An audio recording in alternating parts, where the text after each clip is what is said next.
Olá, boa tarde a todas, todos e todos. Sejam bem-vindos à programação do SESC 24 de maio. Meu nome é Bárbara Ismênia, integrante do Núcleo Socioeducativo da Unidade, e estou aqui para apresentar o encontro de hoje. Parceiros de longa data, o SESC São Paulo acolhe desde 2009, no mês de dezembro, evento de lançamento de edital anual do Fundo Brasil, para apoio a pequenos projetos de combate à violência institucional e à discriminação, além de oficina de formação para defensoras e defensores dos direitos humanos. Hoje, dia 11 de agosto, o SESC transmite o debate organizado pelo Fundo Brasil para lançamento do edital sobre encarceramento em massa, com o intuito de reverberar e repercutir essa temática, que impacta toda a sociedade na atualidade. O público está convidado a fazer suas perguntas por meio do chat. De acordo com a disponibilidade de tempo, elas poderão ou não serem direcionadas às pessoas convidadas. Gostaria de apresentar as intérpretes de Libras que estão aqui conosco, a Thaís Carla e Moésio Américo. E agora eu chamo a superintendente do Fundo Brasil de Direitos Humanos, Ana Valéria Araújo, para as boas-vindas. Em seguida, o assessor de projetos do Fundo Brasil, Pedro Lagata, responsável pelas ações da Fundação no campo de justiça criminal, apresentará e conduzirá a conversa com as convidadas e convidados. Tenham todas e todos um ótimo debate.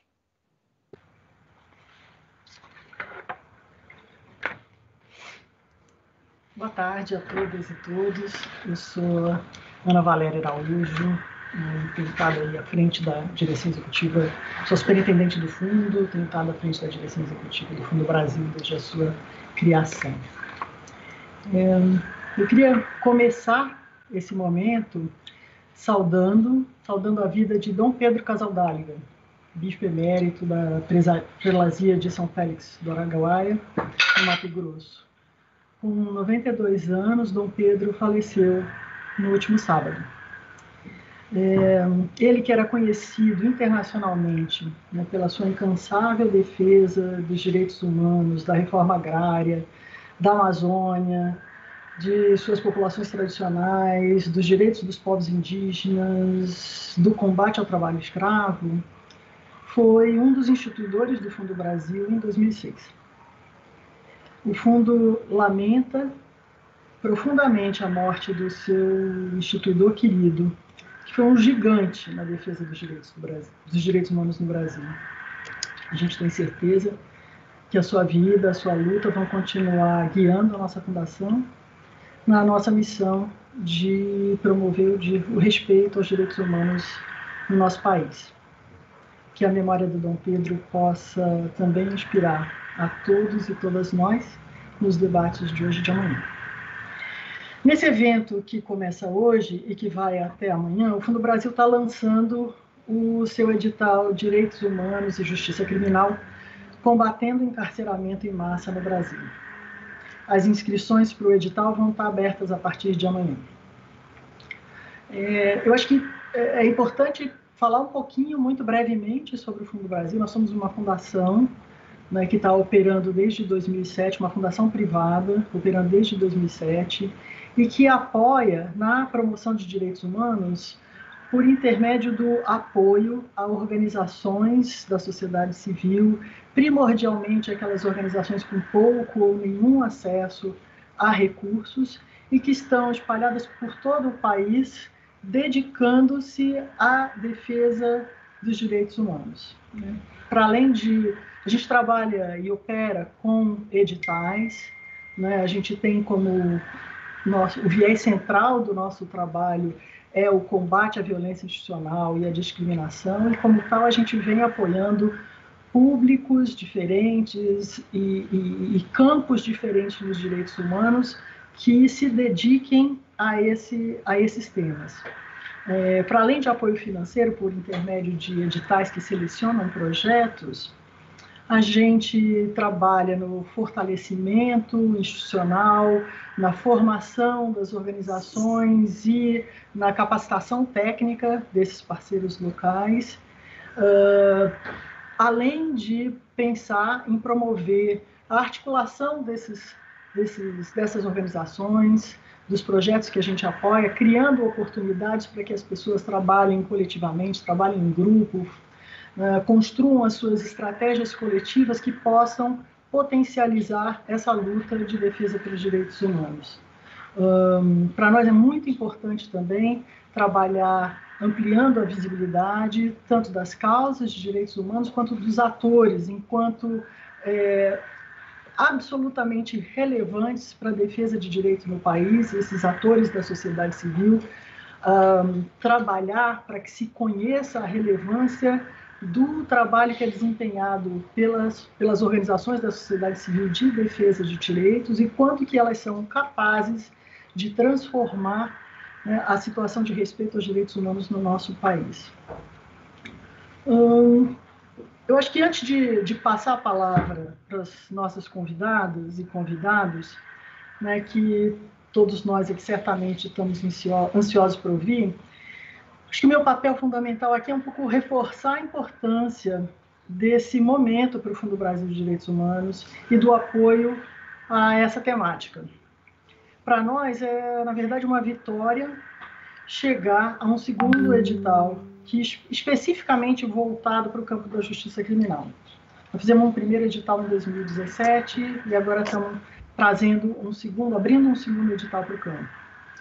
Em primeiro lugar, é uma vitória pelo sentido de que o encarceramento em massa para a manutenção e aprofundamento das desigualdades estruturais que marcam a nossa sociedade. É absolutamente relevante poder consolidar isso. Como é do conhecimento de todos e todas aqui presentes, o sistema penal no Brasil é extremamente racista por excelência, tem nas suas raízes a tortura e resiste às iniciativas da sociedade civil de tentar torná-lo um pouquinho menos desumano. A população carcerária do nosso sistema prisional vem crescendo rapidamente ao longo das últimas décadas e com esse crescimento, se amplia, obviamente, em número e em gravidade, as violações que um sistema prisional superlotado, insalubre, produz. Justamente por serem problemas estruturais, que a gente aponta, o Fundo Brasil vem apoiando a luta por justiça criminal, a luta antiprisional, desde o começo da sua atuação na defesa dos direitos humanos, lá em 2006, quando foi lançado, e a partir de 2007, com o seu primeiro edital anual. Mas o que é inegável é que um edital como esse que a gente está lançando hoje nos permite dar fôlego maior para os apoios que a gente dá neste tema especificamente. Tornar esses apoios mais sistemáticos e, de alguma maneira, contribuir para o fortalecimento de um movimento antiprisional forte, amplo, diverso e coletivo. Eu acho que é também uma vitória para nós, porque apoiar o enfrentamento ao encarceramento em massa e as violações nas prisões é um desafio por si só. A disponibilidade de recursos no campo da filantropia em geral para esse tema é absolutamente limitada, apesar da urgência que esse tema tem para a sociedade brasileira, do quão urgente é para a sociedade brasileira enfrentar esse tema. A gente vive coletivamente as amplas consequências de uma cultura encarceradora, mesmo que todas as evidências apontem para o fato de que as escolhas que a gente faz dentro dessa cultura apenas aprofundem o problema ao longo dos anos. Muita gente perde e muito pouca gente ganha com o estado de coisas no sistema prisional, o que apenas reforça o seu caráter de motor das desigualdades raciais, étnicas, de gênero e de classe no nosso país.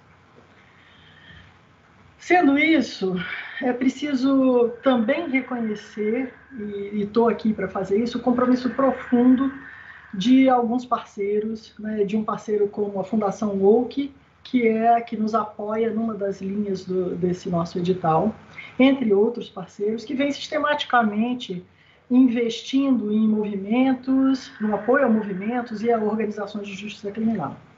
Enfrentar as engrenagens do sistema prisional no nosso país exige trabalho coletivo e de longo prazo. E é exatamente sobre isso que trata o nosso primeiro debate, que a gente está intitulando aqui 10 anos de enfrentamento do uso abusivo da prisão provisória no Brasil.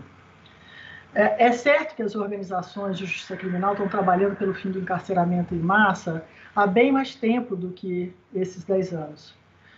No entanto, nesses últimos 10, 11 anos, a gente viu um investimento sistemático de fundações, entre elas o Fundo Brasil, no apoio a esse movimento antiprisional, sobretudo em iniciativas de enfrentamento à prisão provisória. A gente quer, com esse debate, justamente apresentar para vocês um balanço desse período que foi feito, né? Um período cheio de marcos importantes, que acabaram, inclusive, por enfrentar a resistência do próprio sistema de justiça criminal. A gente quer, ao mesmo tempo, apresentar para um público mais amplo aquilo que eu falei inicialmente, que a crença primordial do Fundo Brasil de Direitos Humanos sobre a importância do trabalho da sociedade civil organizada neste campo, né? Os múltiplos desafios que são enfrentados no cotidiano das organizações, que estão lutando por um sistema prisional menos discriminatório. E, além disso, acho que o objetivo nosso aqui também é tentar ajudar a compreensão desse edital, né, por parte daqueles e daquelas que, porventura, estejam interessados em submeter propostas para o Fundo Brasil. O edital, para além do campo da prisão provisória, ele também quer apoiar iniciativas num segundo eixo voltado mais precisamente para as políticas em relação a egressas e egressos do sistema prisional. Esse tema vai ser objeto do nosso debate de amanhã à tarde, e quando a gente vai estar falando um pouco mais sobre isso. Mas eu queria deixar, desde logo aqui, o meu convite para todas e todas que quiserem e puderem estar presentes nessa nossa discussão de amanhã. Para o Fundo Brasil, como eu comecei falando, é fundamental reconhecer a importância, a urgência e a necessidade de superarmos o encarceramento em massa tal como ele é hoje, como a gente vê ele hoje.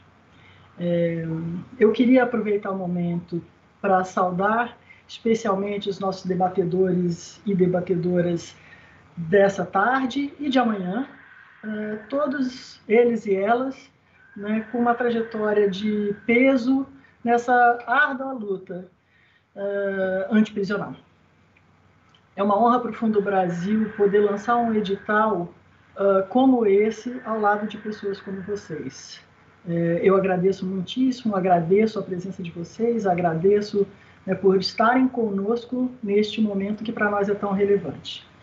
E, sendo assim, eu passo a palavra agora para o Pedro Lagata, que é o assessor de projetos do Fundo, que conduz esse edital no âmbito do Fundo Brasil e que está diretamente envolvido no relacionamento com as organizações no campo da justiça criminal.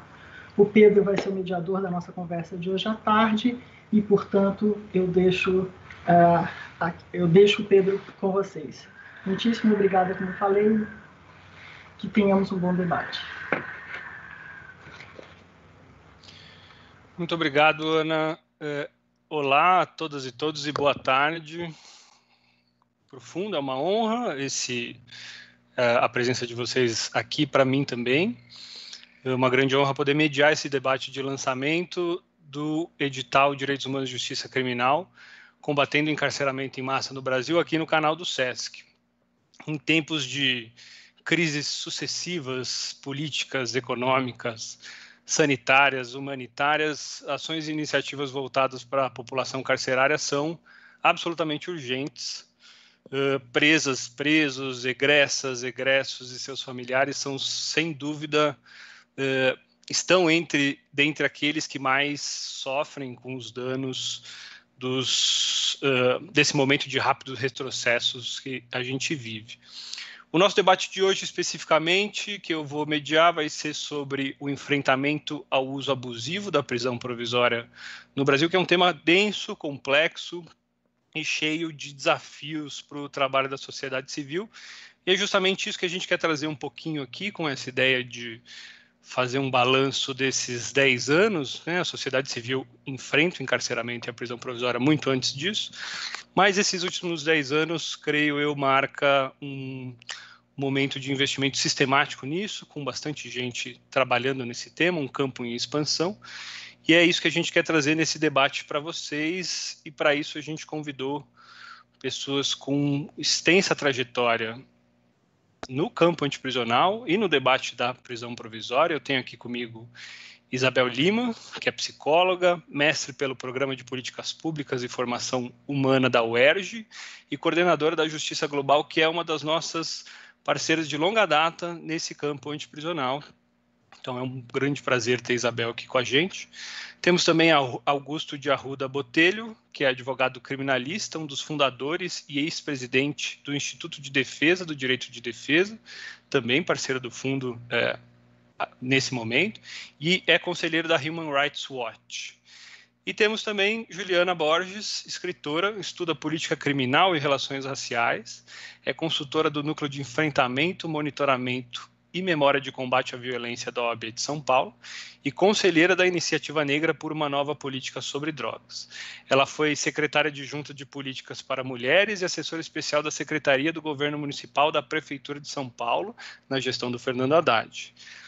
E é autora do livro Encarceramento em Massa, uma grande referência para nós desse campo, para mim, sobretudo. Portanto, também muito feliz em tê-los, Augusto e Juliana, aqui. Antes, queria convidar a Juliana para iniciar o nosso debate, mas antes de passar a palavra para você, só dizer que para a nossa audiência que a gente vai ter um ciclo de falas e depois abriremos para perguntas, então, por favor, enviem suas perguntas pelo chat do canal do SESC 24 de maio no YouTube ou redes sociais. Por favor, Juliana, e muito obrigado. Olá, boa tarde a todos, todas e todes. Obrigada pelo convite ao Fundo Brasil. E boa tarde para a Isabel, para o Augusto, para o Pedro. E um prazer muito grande estar aqui com vocês. Deixa eu só resolver aqui problemas técnicos aqui de coisas de internet. Tempos de internet, tempos de pandemia e de lives, né?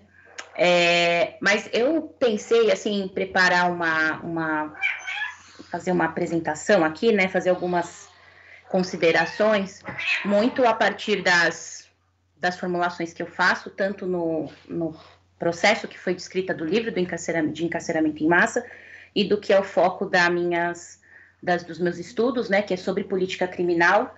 Então, acho que me parece que era essa um pouco a contribuição que vocês esperavam que eu fizesse, né? Que é um pouco discutir como que a gente chega nesse cenário, né, desse uso abusivo desse instrumento que é a prisão provisória, né? Acho que não preciso dizer que a gente está num país que é extremamente punitivo, né? Nós temos a terceira maior população prisional do mundo, né?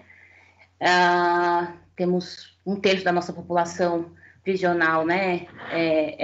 Composta por presos provisórios, e eu acho que as discussões que eu tenho feito é muito no sentido de que o sistema punitivo, ele é um espelho do que é a nossa sociedade, né? A gente pensar a política criminal como fruto, não de maneira natural, né? Acho que esse ainda é um enfrentamento que a gente precisa fazer. As pessoas ainda acham que crime é fruto de um entendimento de atos naturalmente condenáveis, quando na verdade são fruto de processos políticos, de embates políticos, né, que são permeados por valores e fundamentalmente permeados por esse sistema de modernidade e colonialidade que é sustentado por classificações raciais, por hierarquias que vão se sustentar por essas classificações raciais, né, em relações desiguais desse sistema de dominação. Então, acho que essa é uma questão importante, né, da gente ter como pano de fundo, para a gente pensar a política criminal como fruto, então, de um projeto, né? Então, acredito que o uso esse uso abusivo da prisão provisória, né, é uma ferramenta, né, desse projeto político que está em curso, que é seletivo, e que não é seletivo por acaso, não é seletivo arbitrariamente, né? E de uma política criminal que seleciona, né, determinados grupos que vão ser submetidos a essa coação, a imposição de pena, né, que seria essa inflição de dor, e que ganha contornos brutais quando a gente vai pensar em países como o Brasil, que tem, né, um processo direto, que passou pelo processo de colonização, né? Então, uma outra questão que eu acho que é importante a gente discutir, né? Muitas vezes, quando a gente retoma esse processo histórico no Brasil, as pessoas falam, mas tudo se resume, mas vocês resumem tudo a racismo e a escravização, né? E eu acho interessante essa colocação, né? Como se resumir uma estrutura que por muito tempo foi a base, né? Era o que conformava as elites brasileiras, né? Eram senhores de escravizados, né? Depois se tornaram senhores de terras por uma lei de terras que foi ali aprovada, né? Na iminência ali do processo de abolição da escravização, mas também por eu acho interessante essas questões de como se a gente tivesse só um resumo, como se a gente se resumisse a essas questões.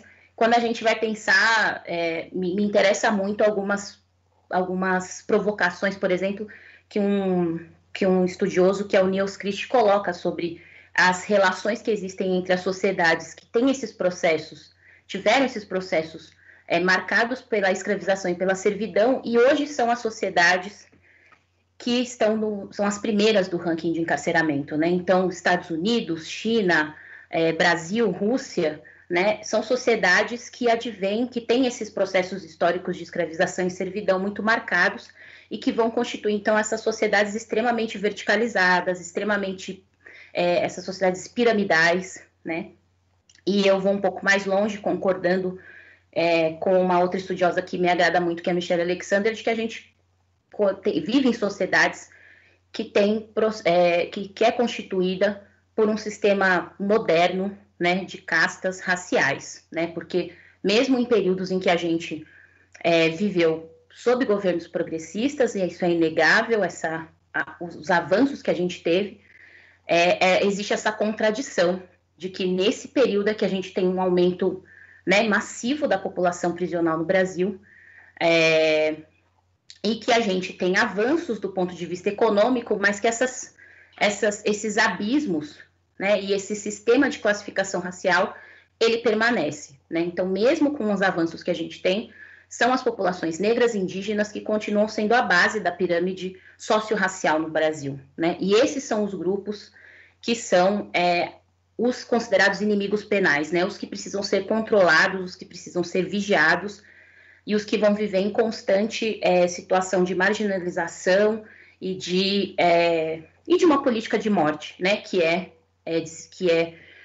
praticada e que a gente vê na sua radicalidade, né, sendo executada, principalmente agora nesse período de pandemia, né? Saiu há poucos dias uma pesquisa que apontava quem são as pessoas que mais estão morrendo pela Covid-19 no país. Isso não é fruto de um acaso, né? Isso medidas não foram tomadas porque existe uma população que vai ser submetida a esse sistema e essa política de morte, né? E são esses grupos que precisam ser controlados porque têm as suas humanidades negadas, né? Têm as suas dignidades totalmente, negadas e subalternizadas, né? Então, acho que esse é um pano de fundo importante para a gente perceber, até para a gente discutir, porque eu acho que o interessante desse debate é que a gente também tem também a perspectiva de apontar alternativas, né? Não é só apontar as problematizações, mas esse fundo é importante para que a gente procure construir políticas que, de fato, sejam radicais, não no sentido banalizado da radicalidade, mas eu uso radical como ir à raiz dos problemas, né, que é uma construção que as feministas negras vêm batendo na tecla há muito tempo, e a gente pensar essas questões de maneira estrutural, né? A gente ainda enfrenta, né, e só a gente pensar a semana passada no Brasil, a discussão entre entre a intelectualidade, entre os formadores de opinião, ainda existe um embate de dizerem que quem aponta que o racismo é estrutural no país são considerados identitários, né? Ainda existe uma negação, né? A gente ainda convive com o que a Lélia Gonzalez vai chamar que é o racismo de denegação, né? Então é você negar que existe essa realidade no Brasil, apesar de a gente ter pesquisas que apontavam que 90% dos brasileiros acreditam que existe racismo, mas o racismo está sempre no outro, né? O racismo nunca está em nós, né? E eu acho que essa postura da negação, ela é tão forte na recusa de fazer um debate sobre as prisões, né? Quando eu vou dizer do ponto de vista massivo, obviamente há diversas entidades, grupos de direitos humanos fazendo esse debate, grupos periféricos cada vez mais tomando essa pauta como uma pauta fundamental das suas lutas, né? Mas quando a gente vai fazer o debate massivamente na sociedade, ainda há uma série de dificuldades para entender isso, porque as pessoas... assim como o racismo está no outro, o criminoso é o outro, né? Nós nunca seremos o público-alvo dessa política, apesar da gente desconfiar que talvez a gente seja, né? Principalmente quando a gente fala de um lugar como pessoas periféricas, enfim, pessoas negras, e falo muito isso porque, mesmo tendo acessado a universidade, né? Eu tive um processo de criação que eu sabia, por exemplo, que eu fui ensinada, por exemplo, que eu não deveria olhar um policial no olho, né? O que isso significa da estrutura de poder, o que isso nos diz sobre essa sociedade verticalizada extremamente autoritária, né? Acho que diz bastante. Então, eu acho que o que a gente tem no Brasil, para a gente compreender um pouco esse fenômeno desse abuso das prisões provisórias, desse abuso do exercício do poder, é perceber esse sistema de justiça criminal e essa política criminal sendo pensada como um espaço a palavra não é privilegiado que eu queria usar, mas como pensando a política criminal de modo central nessa política dessa política e no exercício de poder, né, e como vai ser estabelecida as formulações de políticas e a gramática que vai ser, os discursos que vão ser utilizados na relação com essas populações, né? Então, o que a gente tem no Brasil, além do complexo de vira-latas e várias coisas, né? A gente sempre fica mirando nos outros países, sem fazer a relação de que vários outros países pensaram uma política de bem-estar social, né? Mas uma política de bem-estar social relacionada a direitos. O que a gente tem no Brasil é uma inversão disso, né? A gente tem a política de seguridade é a política de segurança pública. A gente tem uma inversão total disso, né? Então, o que a gente tem é a prisão como política pública, né? Então, a relação de punição, ela não está diretamente ligada a um combate ao crime, a um combate à criminalidade, né? Mas uma relação que se estabelece, principalmente se a gente for pensar na lei de drogas, quando a gente pensa num artigo que abre a possibilidade para o juiz usar de todas as suas subjetividades, né? Quando ele tem que avaliar a circunstância da prisão, né? Para ele manter essa prisão provisória ou não, isso abre um leque de possibilidades para ele utilizar de subjetividades na sua decisão, né? E principalmente se a gente pensa num cenário em que a maioria das testemunhas dessas prisões, na maioria das vezes, são os policiais, né? E isso também acho que é uma discussão que as entidades de direitos humanos, por mais que isso seja garantido na lei, enfim, ou por uma jurisprudência, não sei, aí acho que estão os advogados, está o Augusto para apontar essas questões para a gente também, mas por mais que isso seja aceito, né, que os policiais sejam as testemunhas, acho que um debate que é importante que as organizações de direitos humanos vêm fazendo é questionar isso, né, porque isso traz a discussão para a esfera, retira isso da esfera de uma autoridade baseada nos agentes da segurança pública, né, uma autoridade que vai ser baseada nessas relações de violência, né? Então, você garantir que, por exemplo, você tenha testemunhas civis, outras testemunhas, né? Eu acho que também... muita gente acha, mas por que vocês estão batendo nisso? A gente está batendo nisso porque isso significa muitas outras coisas, né? Significa muito do que a gente entende como poder, do que a gente entende de como vai se estabelecer esse processo. Então, eu acho que quando a gente vai... Eu não sei como está meu tempo, mas eu já vou indo caminhando para a parte das alternativas, porque eu acho que a gente vai debater. Você tem 5 minutos. Ah, então tá ótimo. Então é perfeito. Que eu acho que é um pouco essa parte das alternativas. Eu não vou assim dar muitas respostas práticas, né? Mas acho que caminhando muito nessa perspectiva da gente pensar sempre de uma posição em que nós somos tensionadores constantes, né? Então a gente não se... E eu acho que isso é importante para a gente não se sentir confortável com respostas muitas vezes que são rápidas, né? Porque a gente fala não, e saídas e respostas pontuais, que muitas vezes, se a gente não olha o plano geral, o quadro geral, elas podem acabar corroborando ou fortalecendo, né, um Estado penal, um Estado punitivista, né? Então, acho que, obviamente, a gente tem que ir pensando saídas, não estou dizendo que essas alternativas não são importantes, eu só estou chamando a atenção para a gente sempre pensá-las sem perder a estratégia, né? Sem perder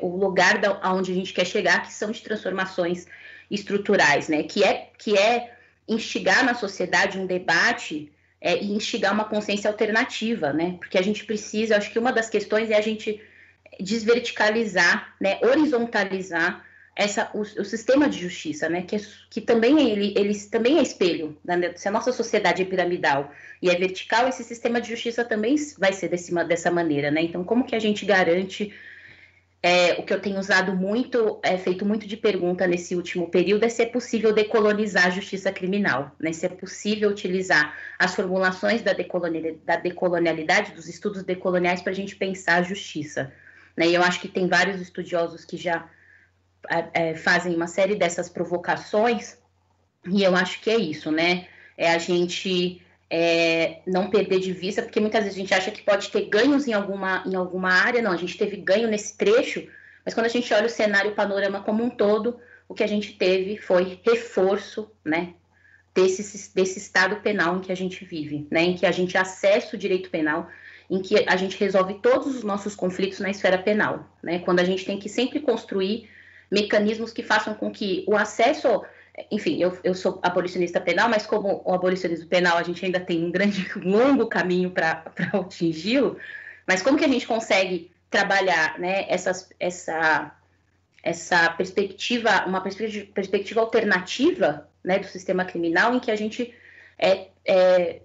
trabalhe mais a mediação de conflitos, né, consiga fazer uma discussão com as pessoas de que a gente precisa trabalhar mais compensação, mais reparação, mais reconciliação, né, e menos uma retribuição ou uma relação ou uma relação vingativa, né?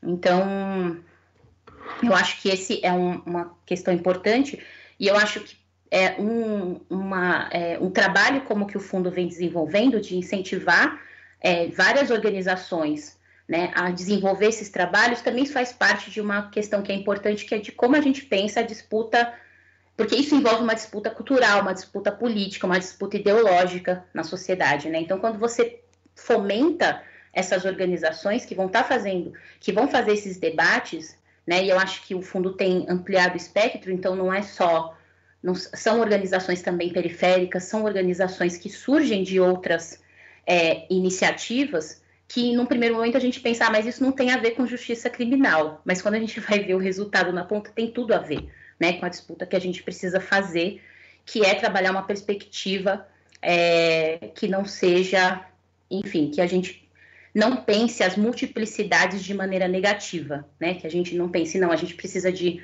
regras gerais, a gente precisa de pensar saídas universais, quando esse universal muitas vezes está mantendo diversos grupos na marginalização, na margem desse sistema, né? Então, eu acho que isso é muito importante por essa perspectiva. Então, acho que essas eram as questões que eu tinha para contribuir no debate, e mais uma vez, obrigada por estar aqui discutindo com vocês, conversando, trocando com vocês. Muito obrigado, Juliana, e muito obrigado especialmente por trazer essa leitura do sistema de justiça criminal como parte de um projeto mais amplo, um projeto estrutural, que afeta, que seleciona, que discrimina, né, um grupo específico, que é racista por excelência e que, justamente por ser estrutural, ele desafia lógicas, né, da sociedade civil e nos faz ter que pensar de outras maneiras. Eu acho que isso é muito importante na experiência do fundo e muito importante para esse próprio edital. Acho que justamente esses outros atores que tá nesse processo, que são absolutamente fundamentais, são esses atores atores e atrizes que a gente gostaria de receber propostas. E também muito obrigado por mencionar que, é claro, a gente precisa, né, pensar em saídas, etc., mas toda essa atuação desses movimentos precisa sempre olhar para a estrutura, né, e olhar para além de mudanças legislativas, etc. Com isso, eu queria convidar a Isabel para continuar, que, sem dúvida alguma, tem muito para contar do que é essa caminhada, né, justamente nesse campo que a Juliana descreve tão bem, dessas transformações no próprio debate das dificuldades, né, de trabalhar com justiça criminal, com o movimento antiprisional. Então, te convido, Isabel, para a continuidade.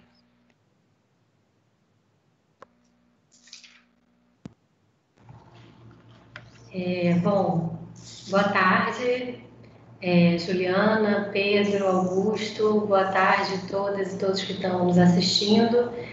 Primeiro, em nome da Justiça Global, queria agradecer o convite do Fundo Brasil para a gente estar hoje nesse debate e num momento tão importante de lançamento desse edital. A gente parabeniza e valoriza muito essa iniciativa do Fundo Brasil de apoio a projetos para atuação nesse campo, né, que é tão árido, difícil onde as lutas são tão difíceis de serem travadas e quanto mais apoio para organizações, especialmente que estão na ponta, que lidam, que são diretamente impactadas, é fundamental. Bom, então, eu queria falar um pouco, a partir da experiência da Justiça Global com relação a esse tema. Eu vou trazer alguns pontos que nos levam para uma reflexão que dialoga completamente, totalmente, né, profundamente com as questões colocadas pela Juliana. E, bom, a Justiça Global ela é uma organização de direitos humanos, né, que atua há 20 anos nesse campo, atua no monitoramento, na denúncia, no monitoramento dos espaços de privação de liberdade, na denúncia de violações de direitos humanos nesses espaços, no acionamento dos organismos internacionais de proteção dos direitos humanos na busca, né, de mudanças, seja em situações de extrema gravidade e de ameaça à vida e à integridade das pessoas privadas de liberdade, mas também na busca por reparação, acesso à justiça, e adoção de políticas e medidas de não repetição. Um trabalho também, enfim, que envolve estratégias de pesquisa, de comunicação articuladas. Eu queria trazer alguns pontos que vêm desse trabalho. Com relação à litigância internacional, né, como uma estratégia que a gente usa para buscar a proteção da vida, da integridade das pessoas, o combate às violações de direitos humanos nos espaços de privação de liberdade, eu queria destacar alguns resultados, que a gente pode chamar assim, né, importantes para o enfrentamento do encarceramento em massa, que diz respeito a esse debate que a gente tem travado no âmbito da tramitação de medidas provisórias que visam proteger a vida e a integridade de pessoas privadas de liberdade em alguns espaços específicos. Então, a Justiça Global, junto com outras organizações, é representante dos beneficiários de medidas provisórias no Complexo do Curado, no Complexo de Pedrinhas e na Unidade de Internação Socioeducativa, que é no Espírito Santo. E, com relação no Complexo do Curado, por exemplo, a gente teve um determinado momento, desde o início, quando a gente acionou o sistema, logo as primeiras resoluções, primeiro da Corte Interamericana, elas sinalizam a necessidade de redução da superpopulação carcerária, né, como fundamental para a resolução de uma série de problemas que são identificados.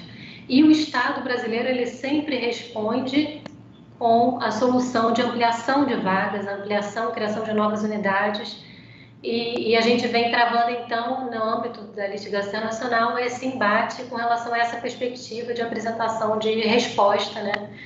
E, nesse sentido, a gente teve, no âmbito do complexo da tramitação das medidas do curado, um reconhecimento da Corte, em determinado momento, de que a superlotação, a superpopulação carcerária, ela está ligada a uma política de encarceramento em massa, e é essa política que deve ser enfrentada e que deve ser revertida. Então, que a apresentação que o Estado brasileiro não deve apresentar como solução a construção de novas vagas, a abertura de novas unidades prisionais, porque esse fato, a superlotação, ela está diretamente relacionada a uma política de encarceramento em massa que deve ser revertida. Então, nesse sentido, o reconhecimento internacional de que existe no Brasil uma escolha política pelo encarceramento massivo de pessoas pobres e negras no país foi para a gente bem significativo. E isso se repetiu em outros momentos também, em outras resoluções da Corte,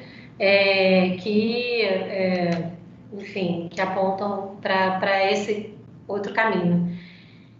Em 2018, também a gente teve um ponto importante, que foi uma decisão que determinou que, dadas condições, né, conhecidas e totalmente degradantes e violadoras dos direitos humanos, as condições de tortura, as condições de maus tratos, cada dia que uma pessoa presa permanecer no complexo prisional do curado nessas condições deve ser computado como 2 dias, e determinou também que fossem fechadas, que a porta de entrada do sistema prisional, enquanto persistisse essas condições, fosse fechada. Sem dúvida, é uma conquista muito grande, e que a gente segue com o desafio da implementação dessas recomendações, dessas resoluções, dessas determinações da Corte Interamericana de Direitos Humanos. Esse é o nosso desafio, mas ter essas respostas, elas servem como instrumento muito potente também para a nossa incidência interna, no âmbito interno. Então, só para ilustrar algumas coisas, além de, durante esse período, a gente teve redução do número de mortes nas unidades que a gente atua, também, e até mesmo a redução da superlotação, por exemplo, na unidade de internação socioeducativa. Mas, como eu estava dizendo inicialmente, essas estratégias, elas precisam estar combinadas, né, com outras frentes de luta, que elas não, por si só, não vão ser capazes de provocar uma transformação estrutural e profunda. E eu queria trazer mais outros 2 pontos. Um com relação a 2 pesquisas que a Justiça Global fez com relação às audiências de custódia, e um outro, e trazer um pouco também da experiência da Agenda Nacional pelo Desencarceramento. Eu não sei, imagino que talvez Augusto vai tratar das audiências de custódia, né, como um marco importante no enfrentamento do uso abusivo da prisão provisória, sem dúvida. E no Brasil, né, o projeto da audiência de custódia, como uma iniciativa do Conselho Nacional de Justiça, foi lançado em fevereiro de 2015, e em 2016 a Justiça Global, então, fez a sua primeira pesquisa a partir da observação das audiências durante um período. Nesse momento, as audiências eram realizadas só na capital do Rio de Janeiro, né? E a gente já, nessa primeira pesquisa, então, um dos dados que a gente encontrou foi que do total das pessoas presas em flagrante, 87% eram pessoas negras.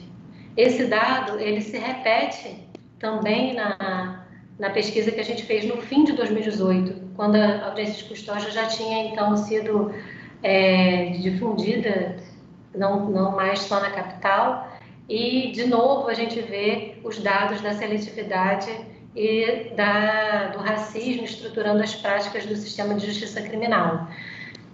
E tanto lá, em 2016, como agora, no fim de 2018, essa pesquisa que a gente essa última, mais recente, ainda não foi realizada junto com o Instituto de Defesa, dos Direitos de Defesa e com o Observatório das Audiências de Custódia da Universidade Federal do Rio de Janeiro. A gente ainda não lançou os dados dessa pesquisa, mas tanto lá quanto em 2016 quanto nesse momento, a gente conclui o que já é também conhecido, uma realidade conhecida, que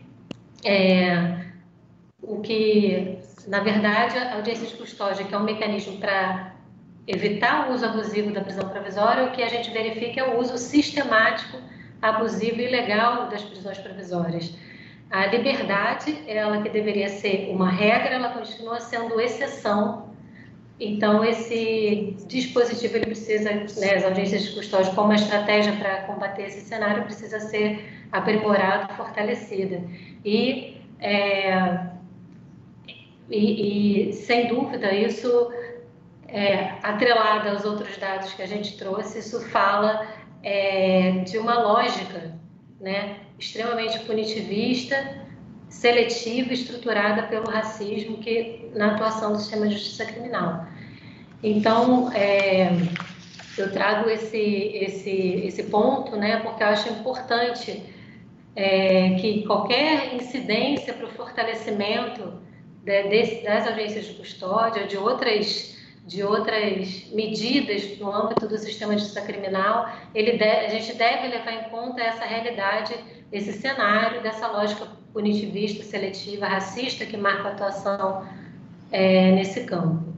Então, por fim, eu queria também compartilhar uma outra experiência que a Justiça Global está envolvida e colabora na construção, que é da Agenda Nacional pelo Desencarceramento.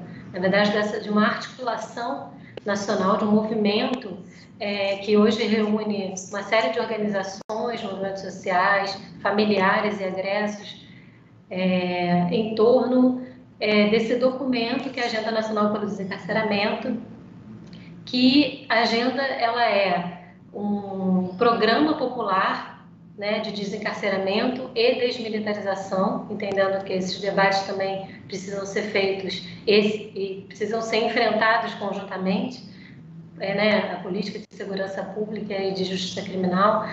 Então, a agenda é esse programa popular que é composto por uma série de propostas e tem como eixo condutor dessas propostas a reversão do encarceramento em massa. Então, todas as propostas visam a gente transformar essa política de encarceramento em massa no país, partindo da compreensão de que a luta pelo desencarceramento é uma luta central para a gente enfrentar problemas estruturais, a desigualdade, esse quadro de violações, de tortura, de barbárie institucionalizada que marca os espaços de privação de liberdade.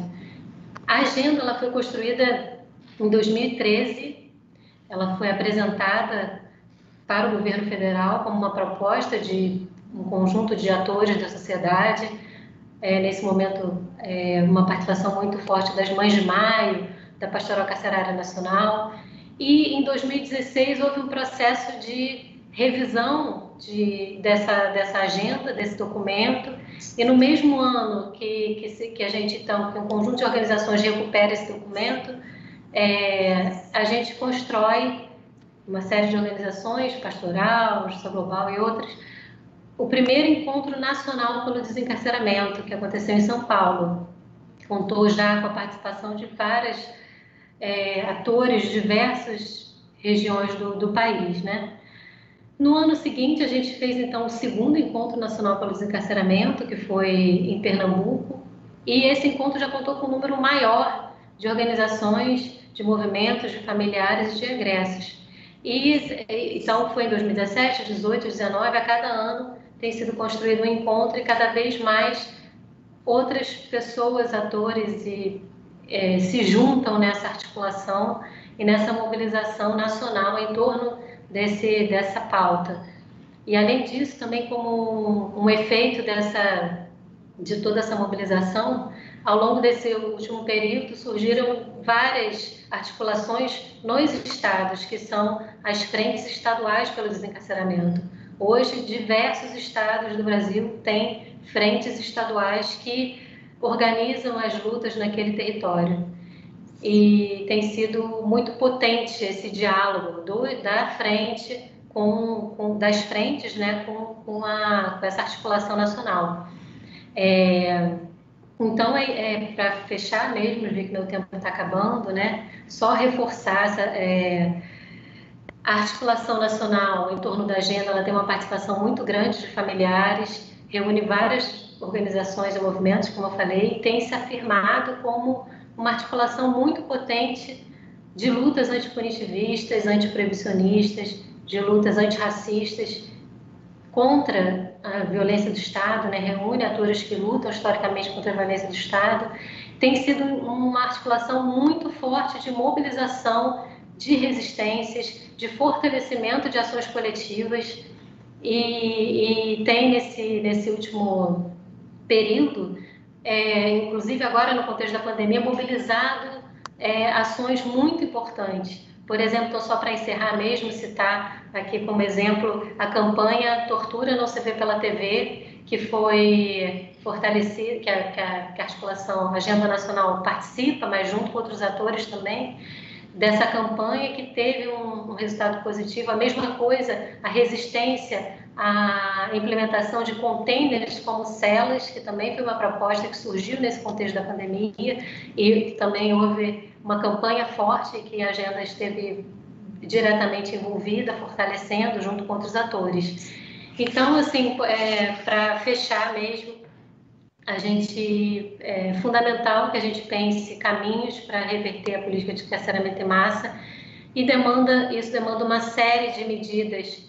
A Agenda Nacional, ela propõe algumas, mas, sem dúvida, a gente precisa enfrentar medidas que atinjam os problemas estruturais, como Juliana também colocou. O sistema de justiça, ele é um reflexo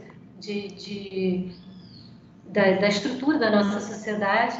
Então, a gente precisa de medidas que atinjam essas questões estruturais. Então, para a superação dessa lógica punitivista, racista, que marca as ações do campo da justiça criminal, e isso demanda uma mobilização de amplos atores da sociedade, sem dúvida, uma disputa ideológica, como a Juliana falou, no conjunto da sociedade. É isso. Obrigada. Muito obrigado, Isabel. Eu, antes de passar para o Augusto, só queria reforçar a importância dessa sua fala para o próprio edital. O Fundo Brasil acredita que o enfrentamento das desigualdades estruturais do Brasil só pode ser feito com movimentos sociais, como a Ana disse, amplos, fortes, diversos e agindo coletivamente. O sistema de justiça criminal não é diferente, né? Então, a pergunta que a Juliana fez, é possível decolonizar o sistema de justiça penal? Se for possível, sem dúvida vai exigir todo um movimento para que esse processo seja feito. E é uma das prioridades desse edital o apoio a redes, a movimentos, justamente pensando como o momento atual exige ação coletiva e exige que essas redes se aproximem, se conectem mais. Então, só queria reforçar a importância desse ponto para o nosso edital. E também aproveitar que você mencionou, né, que ao longo de todos esses anos não foram poucas as iniciativas para enfrentar o uso abusivo da prisão provisória, e quando elas apareciam, por exemplo, a audiência de custódia, elas só reforçavam a própria existência de uma política de encarceramento em massa, ou seja, uma escolha de se encarcerar a qualquer custo, né, se encarcerar qualquer pessoa. Claro, não qualquer pessoa, ele é seletivo, mas aquelas que forem selecionadas pelo sistema de justiça criminal tendem a irem presas. E com isso eu queria passar para o Augusto, justamente, que é alguém que viveu esse processo efervescente, né, de vamos tentar procurar alternativas para esse problema. Sobretudo, se envolveu muito com a implementação das audiências de custódia, quando o presidente do DDD, no momento que o DDD fazia monitoramentos nacionais. Queria ouvir um pouquinho dele, suas percepções sobre esses anos e sobre as resistências, né? Imediatamente, quando surgiam essas possibilidades, também surgiam resistências fortíssimas de todos os lados. Então, por favor, Augusto. Bom, primeiro, boa tarde a todas e todos. Queria agradecer imensamente o convite feito pelo Fundo Brasil e ressaltar a importância dessa e de outras iniciativas do fundo, e dessas organizações como a OAK e outras tantas que, ao longo dos últimos anos, vêm ajudando tanto a nós todos a tratarmos desse problema tão grande em nosso país. Queria cumprimentar a Juliana e a Isabel pelas interessantíssimas falas que me antecederam, e eu prometo que eu vou tentar não repetir o que já foi dito, porque é evidente que eu concordo com absolutamente tudo que elas já falaram. Eu vou fazer uma análise que é realmente uma análise bastante prática de quem, além de atuar há 20 anos diretamente no sistema de justiça criminal como advogado, também atua há exatos 20 anos através do terceiro setor, também com o sistema de justiça criminal, o sistema penitenciário. Eu já adianto para quem está nos ouvindo que a minha análise ela terá um final, vou fazer um spoiler aqui, ela é muito pessimista. Mais do que a análise é pessimista, a minha conclusão ela é pessimista. E vou além. Ainda bem que está um dia bonito hoje, que não sairemos aqui tão deprimidos com o meu pessimismo, mas eu vejo poucas alternativas de solução, e vou explicar por quê. Eu acho que nós falamos bastante sobre punitivismo. Eu ouvi a palavra punitivismo algumas vezes nas falas que me antecederam, e eu vou reforçar isso de uma forma ainda mais categórica em afirmar que a gente tem uma cultura punitivista no país. Essa cultura punitivista engloba uma imensa parte, a imensa maioria, inclusive, da nossa sociedade, uma parte significativa da imprensa, e aí nós chegamos no que para mim é o reflexo e é o causador do nosso problema, dentro do Poder Judiciário.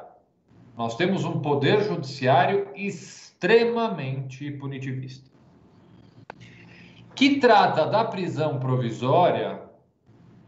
Isso não é dito abertamente, mas veladamente trata da prisão provisória como uma antecipação da condenação. A prisão provisória é aplicada, é pedida por promotores, por procuradores, e é aplicada por juízes numa clara antecipação de uma condenação que já está por vir.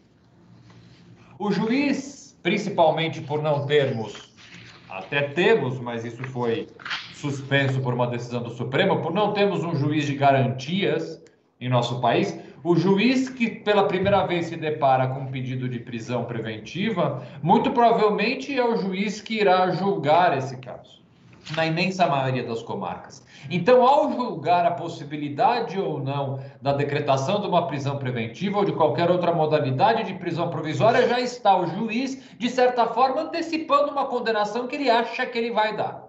O processo em nosso país, a defesa, virou um obstáculo à condenação, principalmente da parcela da nossa conhecida massa carcerária, que é o pobre, o jovem, o negro de baixa escolaridade, preso por crime sem violência, primário.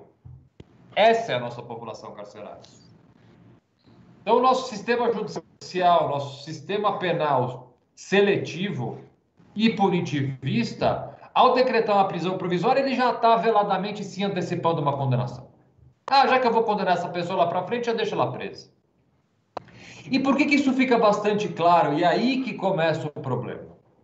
E mais do que começa o problema, aí que eu encontro uma dificuldade de apresentar solução para esse problema. Se nós pegarmos todas as turmas dos tribunais superiores em nosso país, vamos pegar as duas turmas do Superior Tribunal de Justiça e as turmas do Supremo Tribunal Federal que julgam matéria criminal. De forma unânime, não há descompasso, não há divergência. De forma unânime, os nossos tribunais superiores entendem o seguinte, em linhas gerais: que você não pode decretar uma prisão provisória. Eu vou aqui dar um exemplo para poder fazer uma construção lógica para que fique claro. Eu não posso decretar uma prisão preventiva, por exemplo, com base na gravidade abstrata do delito.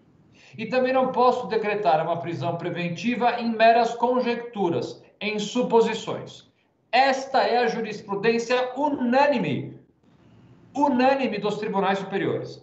Como, vamos usar São Paulo como exemplo, como a primeira instância de São Paulo e o Tribunal de Justiça de São Paulo, em sua maioria, não vou generalizar, mas é uma maioria, sim, entende e decreta, por exemplo, prisões preventivas para o crime de roubo. Vamos usar o crime de roubo como exemplo. Muitas prisões, em primeira instância, são decretadas dizendo que o crime de roubo é um crime grave.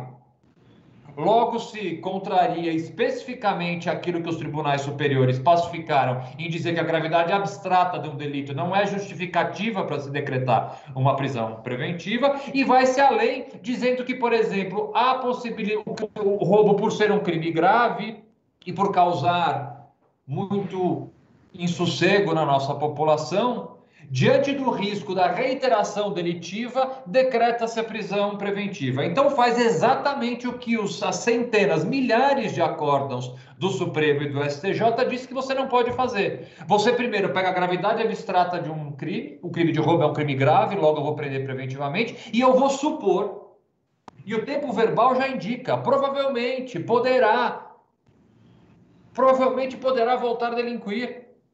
Onde está a concretude? Onde está o critério objetivo? Onde está o fato concreto do despacho de prisão preventiva que diz que uma pessoa em liberdade provavelmente poderá voltar a delinquir? Isso afronta, como já disse mais de uma vez, uma jurisprudência pacífica dos tribunais superiores do nosso país. Então, portanto, é bastante difícil tratar e propor soluções ao uso abusivo das prisões provisórias, que evidentemente causam este super encarceramento que temos no nosso país, quando reiteradamente primeiras instâncias e tribunais de justiça do país todo, eu usei São Paulo como exemplo, porque houve recentemente um embate entre desembargadores com notas públicas sendo divulgadas no site do Tribunal de Justiça de São Paulo, no STJ, justamente com essa fácil percepção dita por ministros do Superior Tribunal de Justiça, que um dos grandes problemas que nós temos na justiça criminal atualmente é justamente o Tribunal de Justiça de São Paulo, que é nossa maior Tribunal de Justiça, a maior população carcerária, se recusa reiteradamente a observar a jurisprudência pacífica dos tribunais superiores. Então, como a gente monta uma construção, como é que a gente faz alternativas, propõe novas medidas, se elas não são, ao fim e ao cabo, aplicadas por quem, num primeiro momento, se depara com um caso criminal? Nós podemos aqui passar tardes, manhãs, meses propondo saídas novas. Se essas saídas e se essas proposições, se essas alterações legislativas não forem aplicadas pelos juízes de primeira instância e pelos tribunais de justiça, nós não sairemos deste problema, deste cenário caótico que nós nos encontramos. E vamos ver, por exemplo, como a nossa legislação atual trata a questão da prisão provisória. Aqui eu não tenho a menor dúvida em dizer que nós temos uma legislação boa, moderna, com alterações que trouxeram um maior controle e um maior garantismo às decisões judiciais, principalmente com as inovações recentes no Código de Processo Penal. Nós temos hoje de forma, assim, mais evidente e impossível de como deveria, volto a dizer, como deveria ser decretada e para que deveria servir o uso de uma prisão provisória. Nós temos vários artigos que especificamente dizem, agora não é mais uma questão simplesmente de uma análise jurisprudencial, é o texto da lei. Quando a gente pega, por exemplo, o parágrafo 6º do artigo 282, que diz o seguinte: a prisão preventiva somente será determinada quando não for cabível a sua substituição por outra medida cautelar. E aí eu vou começar a falar um pouco das medidas cautelares, que foi uma inovação legislativa, que eu participei ativamente dessa construção, foi extremamente aplaudida. Quando entrou em vigor, nós dissemos, finalmente, agora teremos uma alternativa, menos prisões preventivas inúteis serão decretadas, já que o juiz tem agora a possibilidade de aplicar, e na lei já prevê, medidas alternativas à prisão. O IDDD, com outras organizações, foi o responsável por fazer uma pesquisa, e o resultado dessa pesquisa, o que foi? Um resultado péssimo, de que os juízes reiteradamente deixaram de aplicar medidas cautelares alternativas à prisão. É uma daquelas situações que o Brasil é bem peculiar em relação a isso, uma daquelas leis que não pegou. A lei das medidas cautelares alternativas à prisão, a realidade delas é que ela não pegou.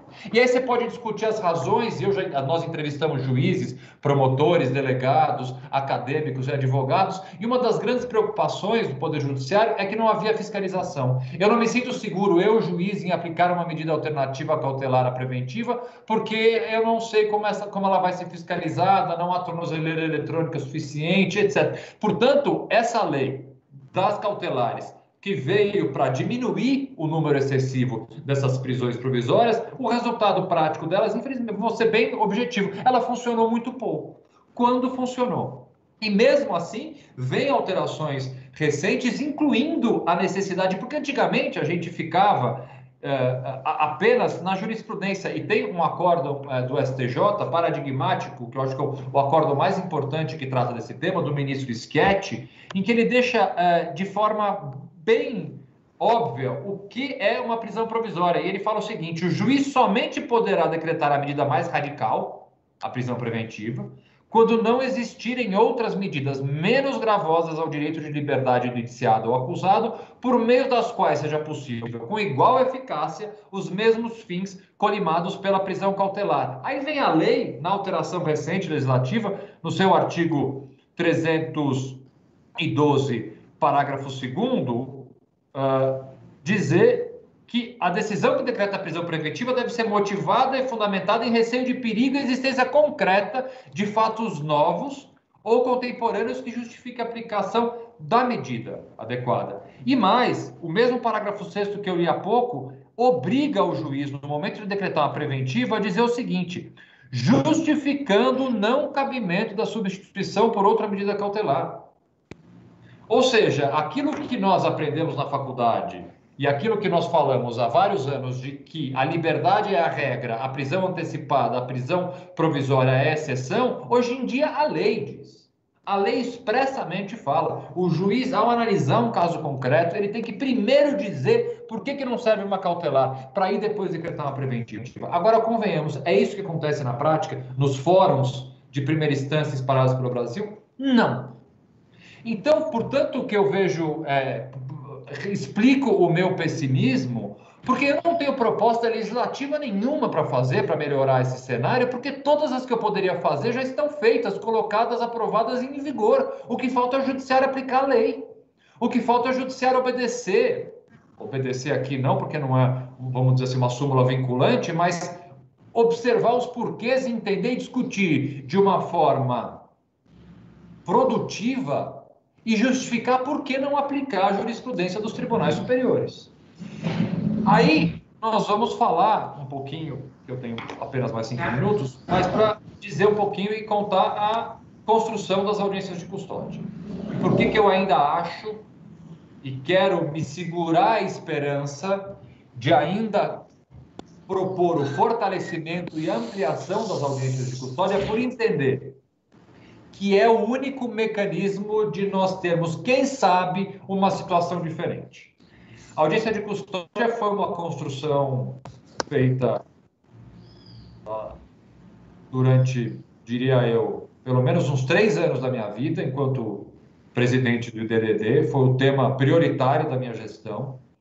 Nós trabalhamos muito, até conseguimos assinar com o Conselho Nacional de Justiça e com o Ministério da Justiça os projetos pilotos que levamos. Eu viajei o Brasil inteiro, levando as audiências de custódia para pelo menos... Enfim, foram todos os estados que adotaram o projeto piloto, mas eu pessoalmente devo ter visitado quase 15 estados, levando as audiências de custódia. E num primeiro momento, e respondendo para você quais eram as dificuldades, Eu me recordo uma vez de uma audiência pública que eu participei e que um representante de uma associação de delegados da Polícia Federal me disse assim: mas, doutor Augusto, é impossível essa coisa de levar o preso em até 24 horas para uma audiência de custódia. Eu, por exemplo, sou lotado no Acre. Às vezes a Justiça Federal está 2 dias de distância de barco do lugar onde eu faço a prisão. Eu falei: não, doutor, com todo respeito, quantas prisões em flagrante o senhor faz por mês? Ele falou: umas 2 ou 3. Eu falei: olha, então, na verdade, nós temos que readequar a sua realidade de 2 ou 3 prisões em flagrante por mês, sendo que nós temos centenas de milhares de outras prisões no país inteiro que precisam, sim, ser levadas a um juiz em até 24 horas para que ele consiga analisar a necessidade ou não da manutenção dessa prisão. E por que eu acho, então, que ainda fortalecer a audiência de custódia, dentro desse cenário que eu desenhei, de que o judiciário não atende nem a lei, nem a jurisprudência dos tribunais superiores, qual é a minha única esperança?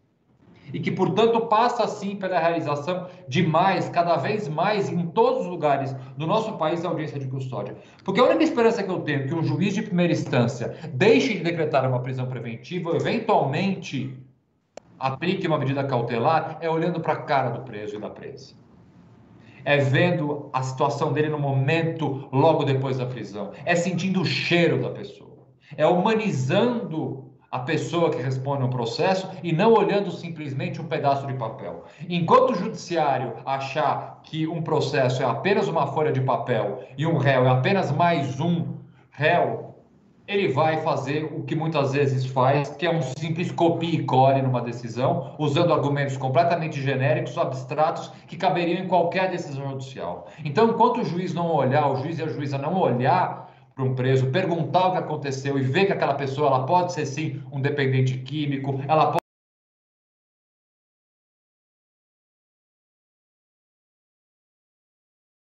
outras opções, ele pode ver que essa pessoa sofreu maus tratos na abordagem policial, foi torturada. Enquanto a gente, falando hoje nesse cenário de pandemia, infelizmente, nesse mundo cada vez mais virtualizado, me preocupa bastante essa falta de contato, porque eu ainda acho, e volto a afirmar para terminar minha fala, que um dos elementos mais importantes da audiência de custódia, por isso que eu sou radicalmente contra a audiência de custódia ser feita por videoconferência, por exemplo, é o contato do ser humano com o ser humano. Só quem sabe aí um juiz vai poder olhar e falar: não, para esse caso aqui eu posso tentar aplicar uma cautelar alternativa à prisão, para esse caso aqui não é um caso de preventivo, eu vou colocar em liberdade, este caso eu vou tratar de forma diferente. Enquanto o judiciário tratar do nosso sistema penitenciário com esse cenário exatamente da forma como a gente está.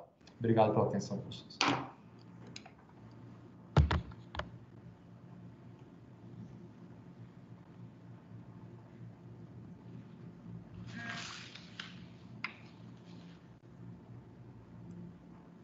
Você está no mudo, sempre acontece isso. Obrigado, Augusto. A gente tem se eu não estiver exagerando muito, né? Você traz bastante o problema dos juízes, sobretudo de primeira instância, não respeitarem, está na lei, né? A lei sobre alternativas. A gente tem aqui, da nossa audiência, algumas perguntas que dialogam bastante com os pontos que vocês trazem. E a primeira delas diz respeito justamente a esse ponto, né? Juízes, em geral, não respeitam a lei, mas há situações que eles são garantistas, né? Isso parece depender bastante de quem está ali sendo objeto do trabalho do sistema de justiça criminal. Inspirado muito por esse debate de abolicionismo, etc., uma das perguntas que o nosso público traz, e eu queria ouvir um pouquinho de vocês sobre isso, o que vocês acham sobre a prisão de grandes figuras, por exemplo, Queiroz e sua mulher, e mais do que isso, né, sobre o fato de ele ter tido decretado sua prisão domiciliar. Acho que vamos começar com Juliano.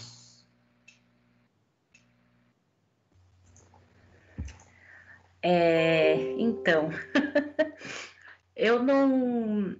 como eu disse rapidamente, né, eu me reivindico abolicionista penal, então eu dificilmente comemoro prisão, né? Eu não enxergo em prisão qualquer, assim, se for pensar ainda utilizando de instrumento, de uma perspectiva minimalista, né? Para mim seria a última é a última opção quando não há mais nenhuma maneira de, enfim, resolver um conflito, né, de compensar as vítimas, né, e obviamente que a gente está falando de processos de corrupção que são gravíssimos, mas primeiro porque eu acho que a concessão da prisão domiciliar não se refletiu em resposta positiva para várias outras pessoas que estão presas e poderiam também estar em domiciliar. Eu acho que o que esse caso ele evidencia para a gente é, de novo, a seletividade do sistema de justiça, que garante direitos para alguns que fazem parte de um grupo social, né, ou que estão próximos a esse grupo social que detém o poder, né, que são protegidos por esse grupo que detém o poder, enquanto que essas garantias não são, vou ser redundante, não são garantidas para o conjunto, né, das pessoas que estão em situação prisional. Então, acho que esse caso, por exemplo, que foi citado, por exemplo, do Queiroz, para mim ele só evidencia a contradição, a seletividade, né, do sistema de justiça criminal, mas é isso, assim, em linhas gerais, quando alguma figura grande é presa, porque eu fico pensando qual que é a resposta prática, né, para a nossa sociedade, né, então eu acho que na prática ela só demonstra, explicita uma contradição que é perpassada pelo racismo, enfim, por uma lógica de manter privilégios. Augusto, quer comentar? Eu acho que primeiro com relação ao judiciário, só fazer uma observação. É evidente que há juízes, desembargadores, ministros do Supremo e do STJ absolutamente garantistas e que entendem que sim, que a prisão ela deve ser sempre excepcional e só adotada em casos de concreta necessidade. Mas quando me refiro a juízes de primeira instância e tribunais de justiça, eu faço essa análise pensando numa maioria das decisões, principalmente no estado de São Paulo, é só olhar os números, né? A gente não precisa, aqui não é ofensa. É um entendimento que o Tribunal de Justiça e vários juízes de primeira instância adotam. É um entendimento que eu não concordo e os tribunais superiores não concordam. Eles entendem, inclusive nessa troca de notas oficiais, eu acho curioso isso, né? Presidentes de tribunais conversando por notas divulgadas para a imprensa. O Tribunal de Justiça de São Paulo entende que sim, reafirma a sua posição independente de análise de intérprete da lei, que ele realmente tem. Como eu disse, as decisões não se vinculam, não são vinculantes, mas em momento nenhum o tribunal rechaçou, de certa forma, o entendimento que majoritariamente tem de manutenção de prisão preventivas, muitas vezes desnecessárias. Com relação ao caso específico citado, do Queiroz, eu concordo plenamente com o que falou a Juliana. Eu não comemoro prisão de amigos, inimigos, opositores ou pessoas que eu pense igual. Eu acho que se a prisão ela é desnecessária para qualquer pessoa, porque o direito é um só e vale para todos, né? Eu não defendo direitos específicos de A, B, C ou D pessoas. Eu defendo o direito que está lá e ele cabe para A, B, C ou D. Eu concordo plenamente, aí sim, com relação à seletividade da justiça. E esse eu acho um dos nossos maiores e mais graves problemas. Porque a gente pensa assim, mas ricos e poderosos não ficam presos. Em números, isso é real. Agora, quais são as causas disso? O judiciário olha com um olhar diferente? Com certeza. Mas há também uma questão que esta, sim, é bastante grave, do acesso à justiça.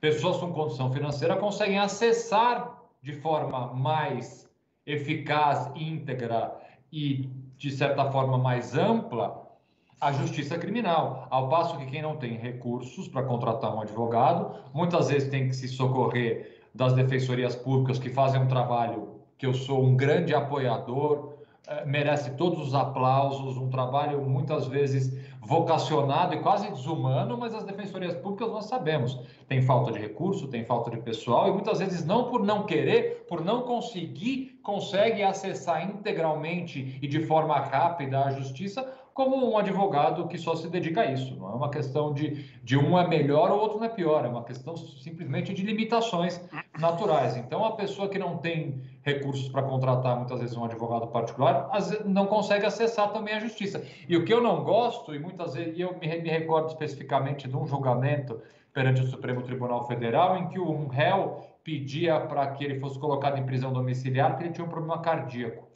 E o ministro, na época, o ministro Barroso, disse o seguinte: olha, eu fiz uma pesquisa e há 6 outros presos nesse mesmo estabelecimento prisional que o senhor está, com a mesma condição cardíaca. E assim, eles não chegaram aqui no Supremo, então seria injusto eu conceder uma prisão domiciliar ao senhor, sendo que há outras 6 pessoas com esse mesmo problema. Não, o que é injusto são as outras 6 pessoas não terem conseguido chegar ao Supremo. Então não dá para a gente nivelar por baixo. A proposta é essa: já que nem todas as pessoas conseguem acessar o Supremo, vamos negar direito a todos. Vamos negar direito, inclusive, aos que conseguiram.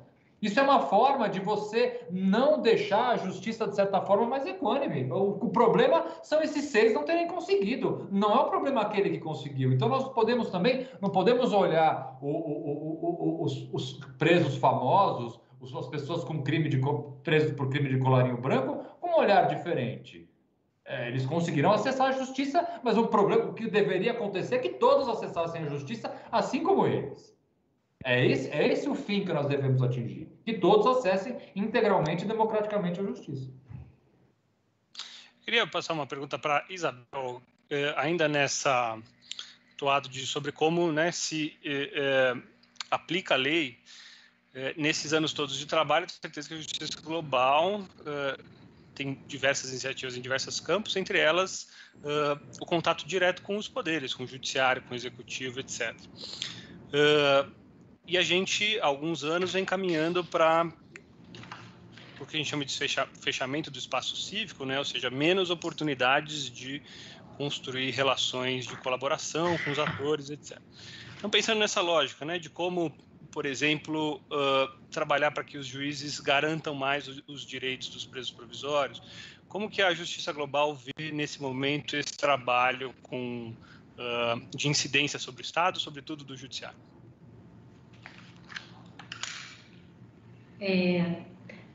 Então, eu perdi um pouco do início, né, dessa rodada de perguntas, por conta aqui da internet, mas eu queria, antes de falar sobre isso, só comentar sobre esse tema que foi discutido aqui pela Juliana e pelo Augusto, que eu acho que essa é uma boa oportunidade, né, em casos como esse, como do Queiroz, ou como a gente teve há uns anos atrás a mulher do Sérgio Cabral, governador do Estado do Rio, também teve foi dado a ela o direito de, por ser mãe, de cumprir de prisão domiciliar.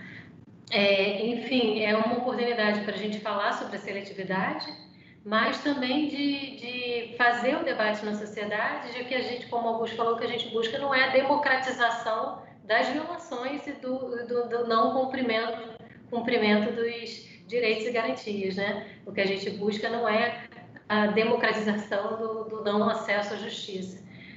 Mas, sem dúvida, isso traz com muita força o tema da seletividade penal. E não sei se exatamente, enfim, Pedro, se isso responde, mas a gente tem, nesse período né, que a gente tem vivido, de fechamento dos espaços democráticos, de avanço do conservadorismo, de tantos retrocessos em diversos campos, eu acho que ganha força não só estratégias de articulação e fortalecimento da sociedade. Então, para a gente, as articulações em rede, nesse período, elas têm tido uma força fundamental, e a gente, no campo da justiça criminal, isso está colocado de forma muito forte nesse período da pandemia. Muitos atores que já atuavam conjuntamente em várias frentes estão hoje também organizados numa grande articulação que se chama Justiça Além do Cárcere, e que tem impulsionado, tem fortalecido, tem potencializado ações e a incidência coletiva em vários temas. Eu falei aqui inicialmente com relação a resistir ao retrocesso no campo das audiências de custódia, que estava para ser aprovada a audiência de custódia por videoconferência, e essa articulação deu força para uma incidência coletiva contra esse retrocesso, a mesma coisa a questão dos containers. Então, acho que a mobilização da sociedade civil, uma articulação cada vez mais forte e potente, ganha força, ganha uma importância maior ainda nesse momento, assim como para a justiça global, o acionamento dos sistemas internacionais de proteção dos direitos humanos também é um caminho importante. Legal, obrigado, Isabel. Acho que se conecta muito com isso uma pergunta de uma das nossas espectadoras aqui, e aí eu queria perguntar para a Juliana sobre isso, né? Falando sobre como, numa sociedade tão profundamente racista e punitivista, quais são as possibilidades da gente, de fato, pautar e dialogar a redução do superencarceramento, ou seja, o desencarceramento? Como que você vê isso? Eu acho que uma das coisas que eu até pontuei e falei rapidamente é a gente superar. Eu gosto muito de um debate que é apresentado por alguns intelectuais, que é o Paul Gilroy e a Grada Quilomba, né, que é sobre os 5 passos, os 5 mecanismos do ego da branquitude, né? Então, acho que a gente, infelizmente, no Brasil, a gente ainda está na parte do ponto 1 desses mecanismos de defesa do ego, que a gente ainda está na recusa e na negação, né? A gente se nega a tratar dessas questões, a gente se nega a falar sobre essas questões. Estou falando do ponto de vista geral, né? Obviamente, a gente está entre organizações de direitos humanos, enfim, organizações populares que têm essa percepção, mas fico sempre pensando em como fazer a discussão também por experiências particulares, né? Então, mesmo eu, como uma ativista desse campo, eu vejo muito com a relação de quando eu escrevi, foi lançado o livro sobre encarceramento em massa, minha mãe participou do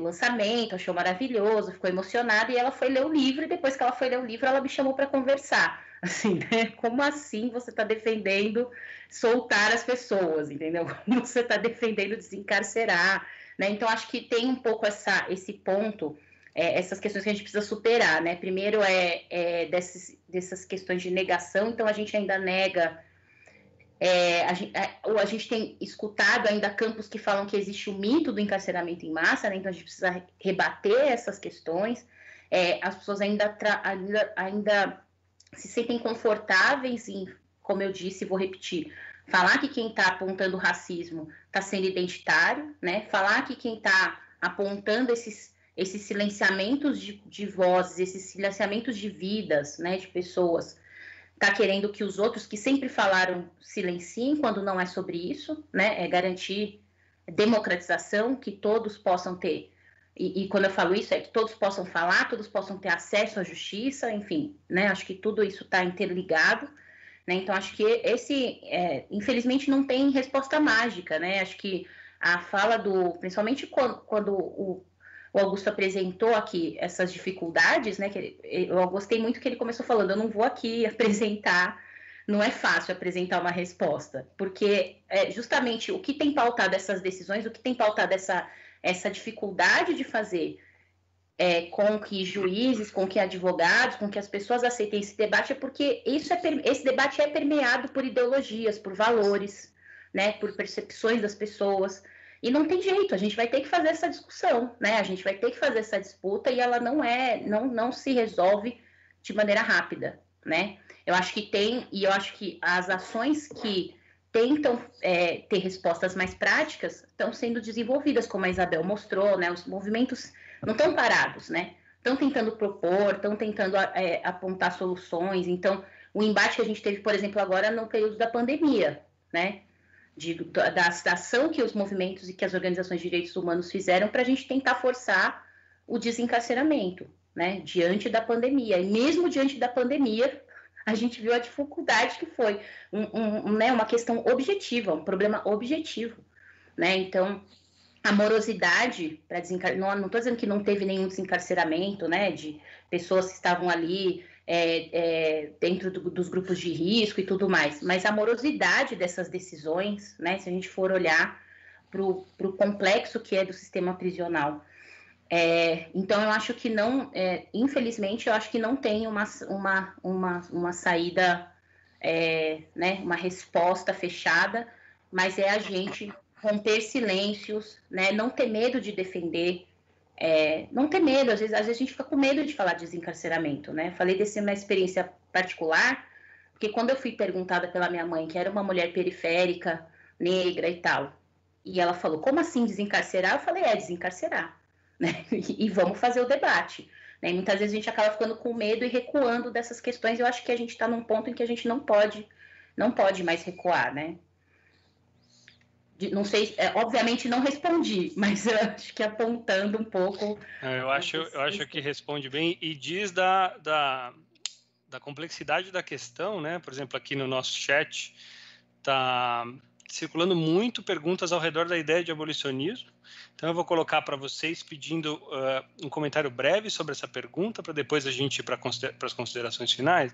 Mas está aparecendo muito o que o abolicionismo propõe. Se não é prisão, se é para desencarcerar, o que...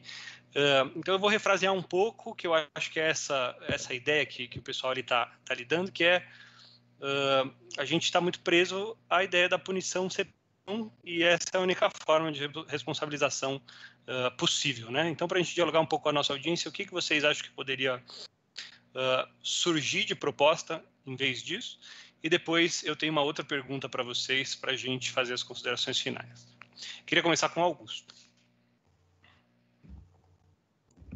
Acho que de forma bem rápida, são duas situações diferentes, né? Assim, primeiro, com a questão da prisão provisória, vamos falar especificamente da preventiva, que é de longe em maior número, ela tem que ser resguardada a casos excepcionais mesmo. Excepcionais. Quando a gente for, eu nem chegaria a falar de um abolicionismo, mas vamos ser pragmáticos. Ela deve ser utilizada nos casos, se a gente conseguir limitar os casos previstos específicos na lei atual, a gente já estaria adiantando bastante e estaria numa discussão bem mais avançada do que nós já estamos. Então, que casos são esses? Casos em que a liberdade desta pessoa específica possa ter algum prejuízo concreto para alguns elementos que a lei estipula. Ou para garantia da ordem pública, para essa pessoa em liberdade, ela já deu vários indicativos que ela pode voltar a delinquir, pode causar algum problema, ou há fatos concretos de que ela está destruindo prova, ou está coagindo testemunhas, é o que a lei diz.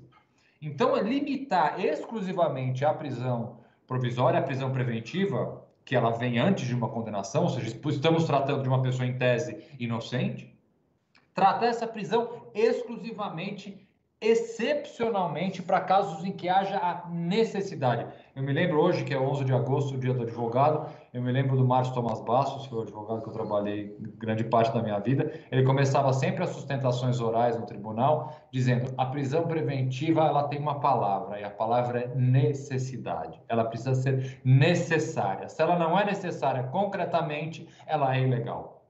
E nós subvertemos completamente essa lógica, decretando prisões provisórias preventivas para todos os casos. Então, você ter uma nuance, um lampejo de abolicionismo, seria, no mínimo, você aplicar o que deveria ser aplicado. E com relação a uma pena derivada de uma condenação, é uma discussão muito ampla que a gente poderia ter de alternativas que não sejam penas corpóreas. Eu defendo, por exemplo, para alguns tipos de crime, principalmente nos crimes sem violência, uma pena pecuniária, uma pena de multa, multas altíssimas, e que a pessoa, entre aspas, pague, vamos chamar assim, com dinheiro, com seus bens, e não com uma pena corpórea. Mas aí a discussão é muito mais ampla do que isso.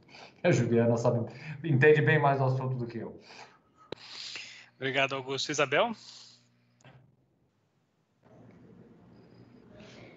Enfim, difícil, né? A gente pode ir por vários caminhos, mas eu, primeiro, assim, a gente tem,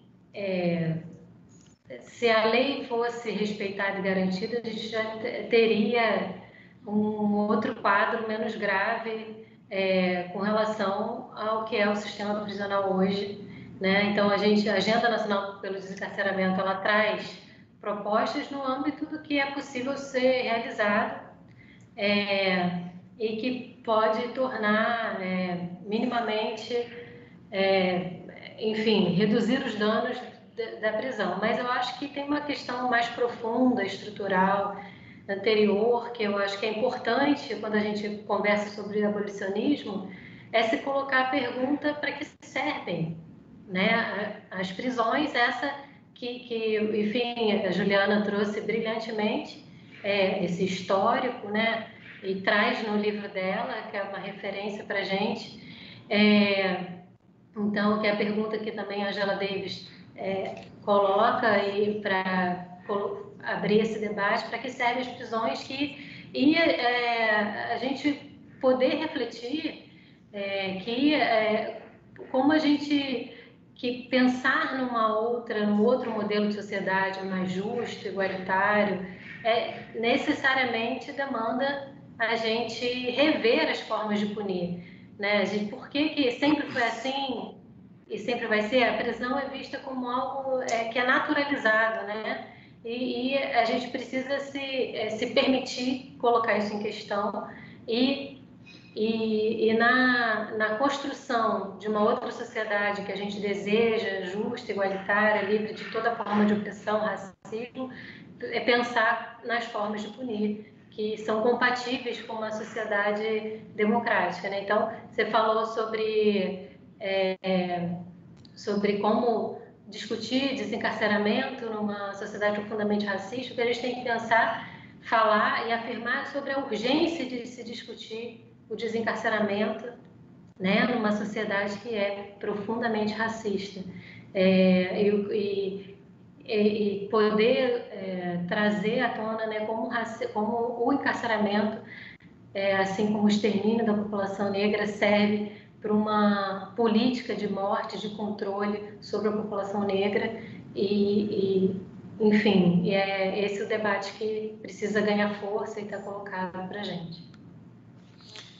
Legal, vou passar para você, Juliana, já acrescentando uma pergunta e pedindo para vocês fazerem considerações finais ao redor disso, 2, 3 minutinhos, para a gente encaminhar para o final do nosso debate. E essa pergunta que eu tenho para vocês é, enfim, considerando tudo que a gente conversou, quais são os pontos que vocês acreditam mais urgentes nesse momento para a sociedade civil prestar atenção e tornar prioridade nesse árduo trabalho de enfrentamento ao encarceramento em massa, lembrando que esse debate lança o nosso edital, né, e esse edital vai reunir propostas que tentam justamente incidir nesse campo tão difícil que a gente tem conversado.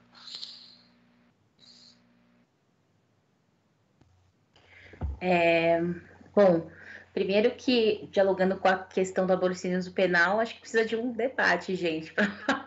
Vamos fazer. Mas acho que assim, algumas coisas são importantes, né, de pontuar, assim. Acho que primeiro que a gente pensar no abolicionismo penal não como uma teoria fechada, né?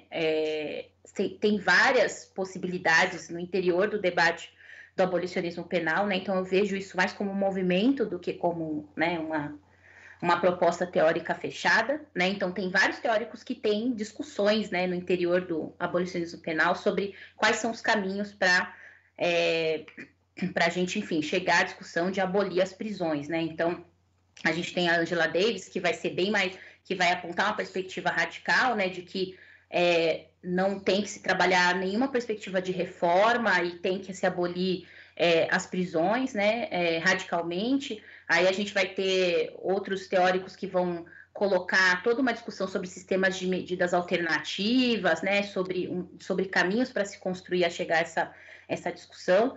Mas eu acho que uma das coisas que são importantes da gente perceber nesse debate, muitas vezes, é que acham que quem defende o abolicionismo penal não defende responsabilização, né? E eu tenho percebido que isso é importante da gente demarcar, né? Que a gente defende que haja responsabilização. Não é simplesmente acabou o crime, né? A gente e cada um faz o que bem entender e não há nenhum sistema de mediação, não há nenhuma compensação, né? Então, tem falado sempre, quando a gente for pensar em abolicionismo, é importante a gente pensar em responsabilização, em reconhecimento, reparação e reconciliação, né? Então, o joguinho dos 4 R's, eu acho que eles são fundamentais para quando a gente vai pensar o que é esse passo a passo para construir uma proposta, uma saída abolicionista. E eu acho que eu acho que dessa questão de medidas que a gente tem que tomar de pronto, assim, mais imediatas, eu acho que não dá para a gente fazer essa discussão sem a gente discutir, sem a gente pontuar a gravidade do que é a lei de drogas, né? Então, é um debate que a gente precisa fazer, né? E enfrentar na nossa sociedade. Então, eu sou um pouco cética sobre a gente bater na tecla de, então, definir uma quantidade que vai, né, ser ali definida para que o juiz possa estabelecer quem é traficante e usuário, não sei, né, porque quando a gente vai ver principalmente a média, né, de substância que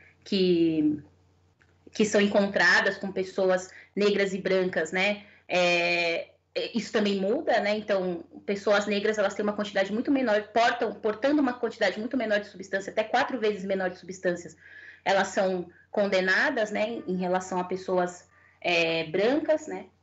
Então, eu acho que se a gente estabelecer a discussão só pela quantidade, eu não sei se resolve estruturalmente, que é o que a gente debate do ponto de vista racial, mas não deixa de ser um caminho, né? Não deixa de ser uma proposta, um mecanismo e que a gente pode aprimorar esse mecanismo, né? Eu também tenho uma perspectiva de que, mesmo com todos os problemas que a gente tem, né, que são apontados por diversas pesquisas, sobre as audiências de custódia, eu também ainda acho que a gente precisa aprimorar esse mecanismo, né? Não significa abandoná-lo, mas acho que é aprimorá-lo, né? E concordando com o Augusto, assim, de ser totalmente contrário ao uso de videoconferências e tudo mais, né? Porque a perspectiva das audiências de custódia foi outra, né?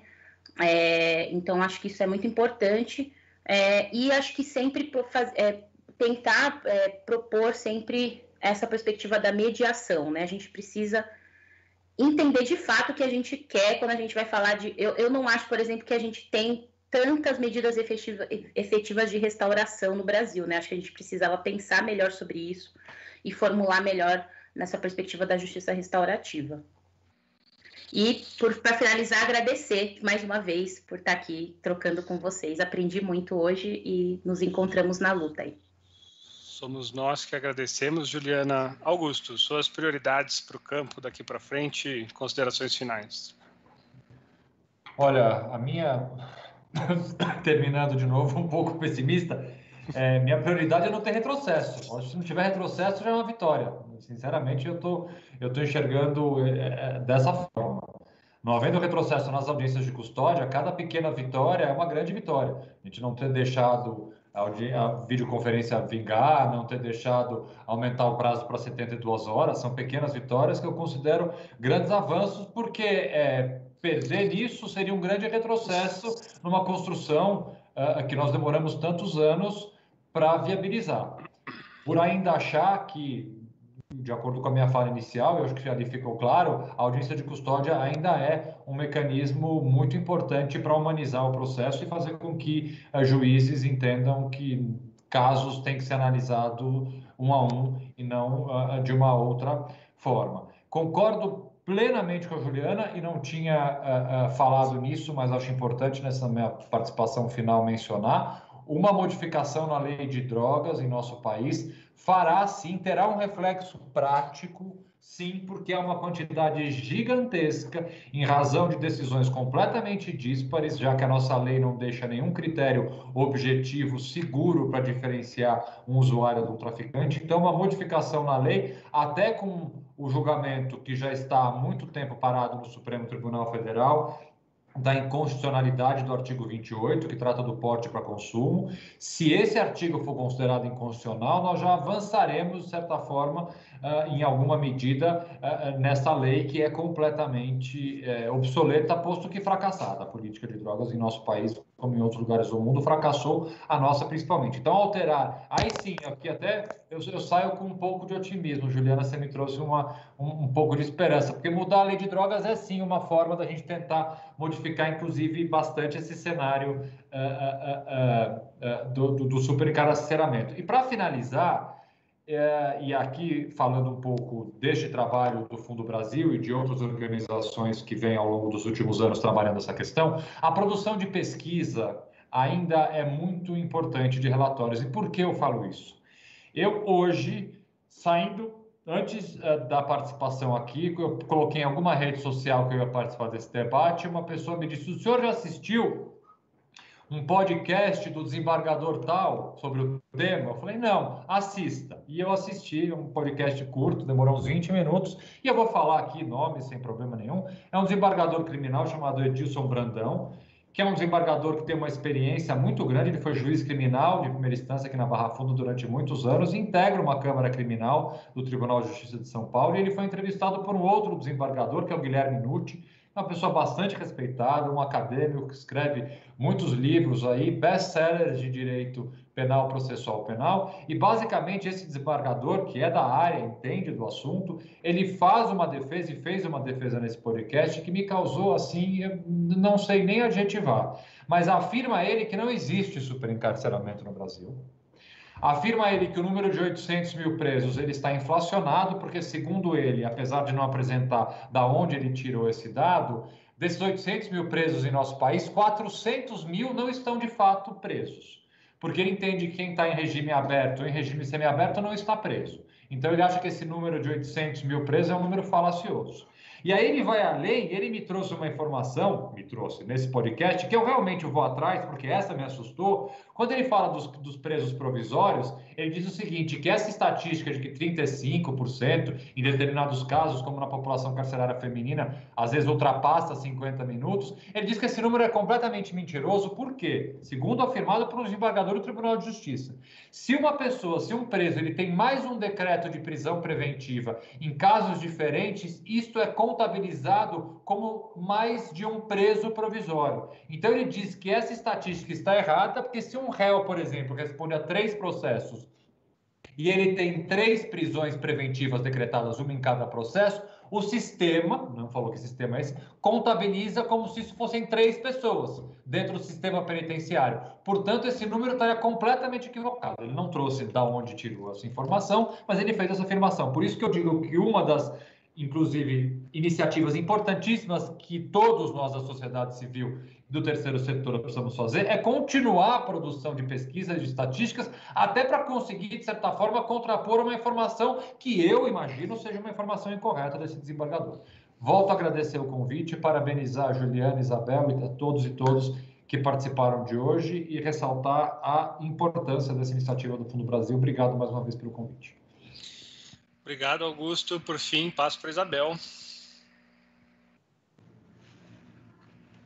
Bom, fácil agora a tarefa de falar depois da Juliana e do Augusto sobre essas propostas, caminhos e o que manter nossa atenção e fortalecer nesse momento, né? Então, enfim, quero fazer coro com a fala deles, enfim, sem dúvida, para um debate central é o debate da política de drogas. Então, a revisão da política de drogas atual do Brasil sem dúvida, é um debate fundamental e central. Esse é um dos pontos da agenda pelo descarceramento. A agenda propõe, contra a criminalização do uso e do comércio de drogas. A audiência de custódia segue sendo, para a gente, uma prioridade, o fortalecimento das audiências, tal como ela foi pensada e concebida, sem ser descaracterizada ou, enfim, por uma série de iniciativas, seja aumentando o tempo para a apresentação da pessoa presa ou a realização por videoconferência. Então, é fundamental que a gente siga persistindo na defesa da audiência de custódia, tal como ela deve ser realizada para a garantia não só do controle do uso abusivo da prisão provisória, mas da identificação de situações de tortura. Então, sem dúvida, a defesa da audiência de custódia para a gente é também uma prioridade. E a articulação em rede, o trabalho, a articulação em torno de pautas comuns, também é um caminho muito importante. A gente tem várias redes, que têm coalizões, que têm dialogado e fortalecido pautas comuns. Então, acho que isso é muito importante. Eu queria também aproveitar e não deixar de falar, trazer aqui a importância do fortalecimento da política de prevenção e combate à tortura no Brasil, que também está sob ataque no momento atual. Então, a gente tem hoje uma situação de muita fragilidade, né, com relação ao Mecanismo Nacional de Prevenção e Combate à Tortura. O que a gente tem hoje que mantém o mecanismo com autonomia e independência, tal como é previsto no compromisso internacional assumido pelo Brasil na Convenção, né, a ratificar a Convenção contra a Tortura da ONU, ele hoje é sustentado por uma decisão liminar, né, numa ação civil pública. Então, é preciso a gente fortalecer a política de prevenção e combate à tortura. O que existe e a ampliação dela é outro foco da nossa atenção. E é isso, também acho bem importante o que o Augusto trouxe sobre a produção de dados, porque o campo que propõe os retrocessos, eles não têm o menor constrangimento de defender propostas sem fundamentação, né? Então, por exemplo, afirmam sem o menor constrangimento que a recomendação do CNJ 62, que visa diminuir a população carcerária nesse momento da pandemia, a gente vê parlamentares, enfim, defendendo que isso vai gerar aumento da violência sem mostrar dados, sem comprovar, enfim. Então, sem dúvida, a produção de dados para fundamentar as nossas propostas políticas pautadas nos direitos humanos para o campo da justiça criminal é também um caminho muito importante. No mais, queria também agradecer imensamente o convite, um prazer, uma honra estar debatendo com vocês e parabenizar o Fundo Brasil pela iniciativa, pelo edital, e seguimos juntas e juntos aí nessa caminhada longa. De novo, é o Fundo Brasil que agradece esse debate riquíssimo e a presença de vocês aqui. Muito obrigado. Eu adorei a ideia de fazer um próximo, vamos marcar daqui a pouco. Muitíssimo obrigado por compartilhar a experiência de vocês, por dedicar esse tempo a esse debate. Queria só finalizar lembrando a audiência que esse é o primeiro debate desse edital. Amanhã a gente vai ter um outro debate sobre políticas para egressas e egressos, também fundamental. O texto em si do edital e outras informações a gente vai colocando ao longo do tempo na internet, mas o texto em si vai estar disponível já amanhã. Finalizar de verdade agradecendo muitíssimo, além de vocês, a equipe do SESC 24 de Maio, que tornou essa transmissão possível. Agradecer o SESC São Paulo pela parceria de longos anos com o Fundo Brasil e a equipe de comunicação do próprio Fundo Brasil, que não está aparecendo aqui, mas foi também quem tornou todo esse debate possível. Muito obrigado a todas e todas pela presença, pelas perguntas e pelo interesse no edital. Nós esperamos as propostas de vocês e até amanhã no nosso segundo debate. Um grande abraço.